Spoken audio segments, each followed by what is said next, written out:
Let's take a look at this example. The data below represents student scores on the first exam from one of Susan Dean's pre-calculus classes. So we have here several scores. Okay, we want to calculate the sample mean. We want to calculate the sample standard deviation. It does specifically say sample here, so we know that's what we want to calculate. So let's make sure we use the correct formulas. Okay, so for number one, we want to calculate the sample mean.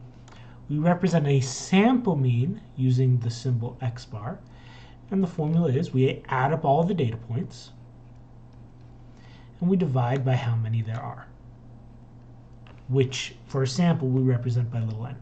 So let's pull up our calculator and get that going. So first, let's create a list of our data. And I have that list right here off to the side. So I'm going to call my list X, and I'm going to paste it in between the parentheses here so that I'm combining the list into, or the data into a list. Okay? And let's find out how many we have. I'm going to get the length of X, how many data values are in list X, and I'm going to store that in variable n. And it turns out there are 31 data values. Okay? Okay, let's calculate the mean. I'm going to add up all the data values, so I get the sum of all the values in list X, and then I've divided how many there by how many there are. So I'm going to divide by n because that's how many there are. I've stored that in variable n. And let's give this a name because we're going to need it later. This is a sample mean, so I'm going to call it x bar, just spelling it out using the plain characters on the keyboard since the actual x bar symbol isn't on the keyboard. And that gives me my mean. So the average score on this pre-calculus test is 73.51613. Okay, so this guy here is 73.51613. Okay, part one's done. That's the average score, the sample mean. The mean of all these data values in the sample is 73.51613. Okay, number two, let's find that sample standard deviation. And we want to be careful that we're using the correct formula, especially for this one, because it's a little different than the formula for a population standard deviation. So we're going to take every data value, subtract the sample mean. That gives us the distance between them. Square it so I don't have to worry about the direction. Find the average, except instead of dividing by n, I divide by n minus 1. Okay? Do not forget that this is n minus 1 instead of n for a sample standard deviation. And then I take the square root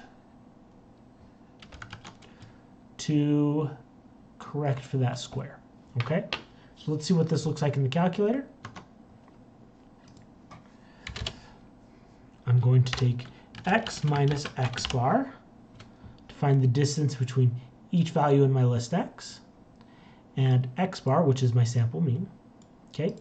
I square that to get rid of the direction information, and then I average it. So I add it all up. Be careful with those parentheses. Again, you want to make sure all of this is added together. Okay? You want that square inside the parentheses. And then divide by n minus 1. You've got to be a little bit careful here too. We want n minus 1, but if you do this, because of how division works here, it's really just dividing by n and the minus 1 separate. So if we have it like that, it would be, I'm going to do this in blue, sum x minus x bar squared divided by n minus 1. That's how we have it written right now. Okay? If we have that n, if we read it like this, it divides by just the n and then subtracts the 1 after. We want to divide by all of n minus 1, so we need to put that in parentheses. Okay? That way we divide by all of that. Okay?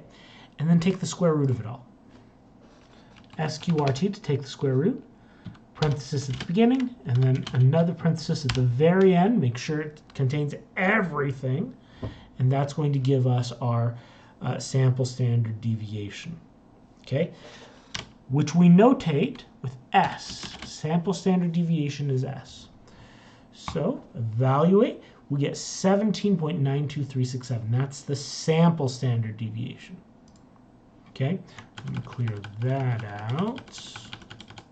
Okay, and the sample standard deviation was 17.92367. 92367. Okay.